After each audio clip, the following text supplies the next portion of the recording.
Assalamualaikum warahmatullahi wabarakatuh. Apa kabar calon pengusaha? Alhamdulillah, luar biasa, ajaib. Alhamdulillah, kita ketemu lagi pada pembelajaran IPA untuk hari ini. Nah, sebelum Bunda lanjut, Bunda mau tanya dulu teman-teman, masih ingat materi yang minggu kemarin yang pelajaran IPA?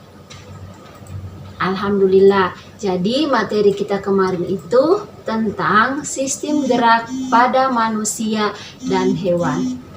Nah, untuk materi hari ini kita akan membahas tentang organ dan sistem pernapasan pada hewan dan manusia. Nah, untuk materi yang pertama, Bunda akan menjelaskan tentang organ dan sistem pernapasan pada hewan. Jadi, setiap hewan itu memiliki sistem pernapasan yang berbeda-beda. Bunda jelaskan satu persatu ya. Yang pertama yaitu mamalia. Mamalia itu ada yang hidup di air dan ada yang hidup di darat. Nah, semua hewan mamalia bernapas menggunakan paru-paru. Yang kedua adalah burung. Nah, burung itu bernapas menggunakan paru-paru dan pundi-pundi udara. Yang ketiga adalah reptil. Nah, reptil itu juga bernapas menggunakan paru-paru. Yang keempat yaitu amfibi. Nah, amfibi itu ada yang hidup di darat dan ada juga yang hidup di air. Nah, hewan amfibi juga bernapas menggunakan paru-paru dan juga kulit. Yang kelima yaitu ikan. Ikan itu bernapas menggunakan insang. Yang keenam adalah serangga. Serangga bernapas menggunakan trakea. Dan yang ketujuh adalah cacing. Nah, cacing itu bernapas menggunakan kulitnya. Nah, itulah penjelasan Bunda tentang sistem pernapasan pada hewan. Materi yang kedua yaitu tentang organ dan sistem pernapasan pada manusia. Nah, manusia bernapas menggunakan paru-paru. Udara masuk melalui hidung dan disalurkan ke paru-paru. Adapun organ-organ pernapasan pada manusia yaitu yang pertama adalah hidung. Yang kedua adalah batang tenggorokan atau biasa disebut dengan trakea. Yang ketiga adalah cabang batang tenggorokan atau biasa disebut dengan bronkus. Yang keempat, anak cabang tenggorokan atau biasa disebut dengan bronkeolus. Dan yang kelima adalah paru-paru. Nah, itulah tadi sistem dan organ pernapasan pada manusia. Nah, pada proses pernapasan manusia itu terjadi dua proses. Yang pertama disebut dengan proses inspirasi. Nah, dikatakan proses inspirasi yaitu ketika udara masuk ke dalam paru-paru. Nah, yang kedua ada namanya proses ekspirasi. Yang dikatakan sebagai proses ekspirasi yaitu ketika udara keluar dari paru-paru. Itulah tadi sistem dan organ pernapasan manusia. Jadi, teman-teman harus merawat sistem pernapasannya teman-teman. Nah, selanjutnya Bunda akan menjelaskan penyebab terjadinya gangguan pada organ pernapasan manusia. Yang pertama yaitu faktor kebiasaan atau gaya hidup yang kurang sehat.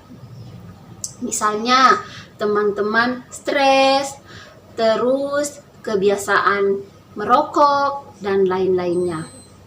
Yang kedua yaitu faktor lingkungan. Nah, jadi lingkungan juga dapat mempengaruhi sistem pernapasan.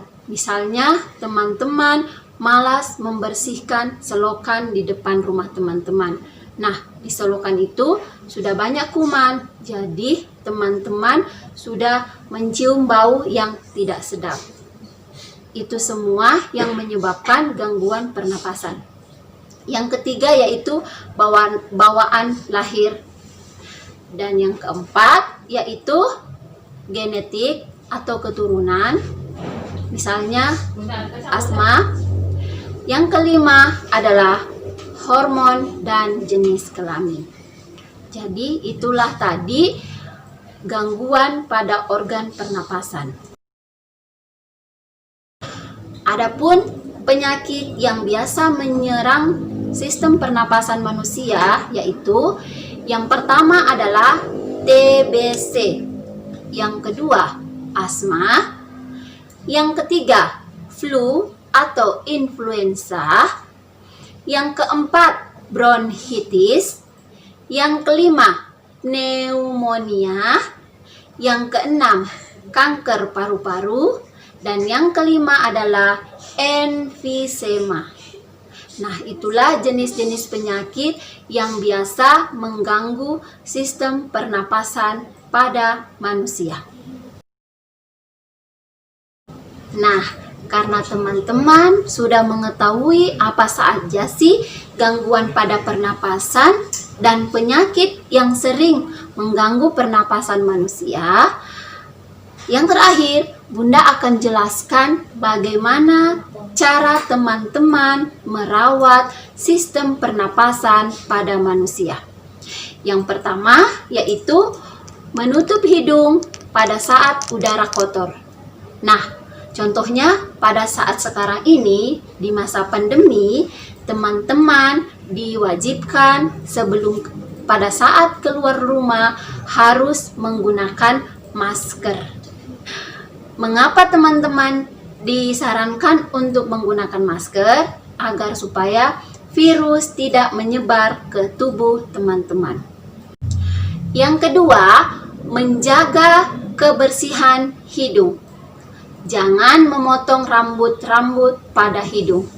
Kenapa teman-teman dilarang memotong rambut pada hidung? Karena rambut pada hidung itu berfungsi untuk menyaring kotoran yang akan masuk ke dalam paru-paru. Yang ketiga, rajin berolahraga dengan teratur agar supaya badan teman-teman tetap sehat dan segar.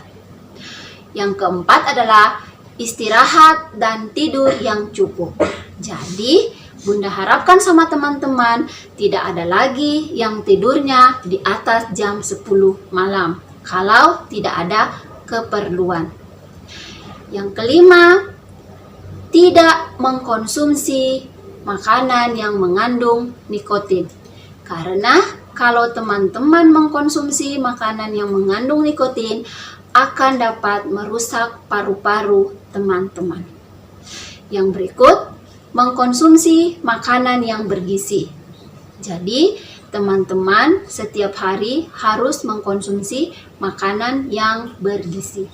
Yang keenam, menjaga kebersihan dan kesehatan di lingkungan sekitar agar teman-teman selalu menghirup udara yang segar dan bersih.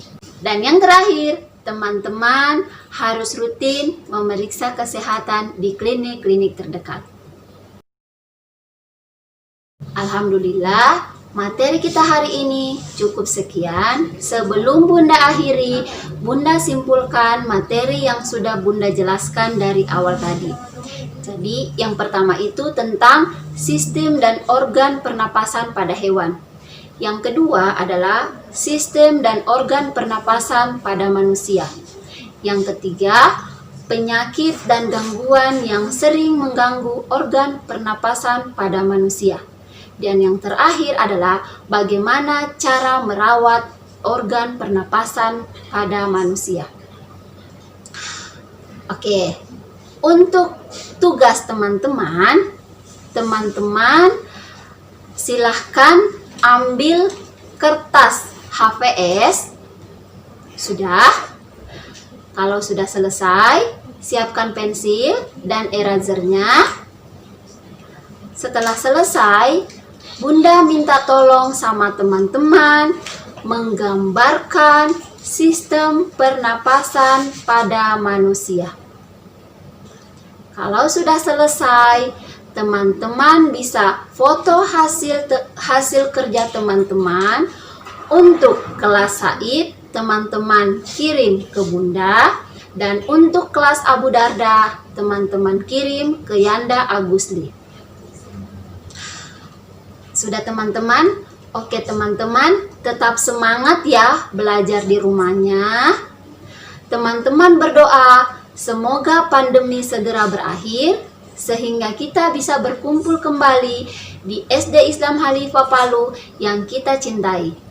Sekian dari Bunda. Wassalamualaikum warahmatullahi wabarakatuh.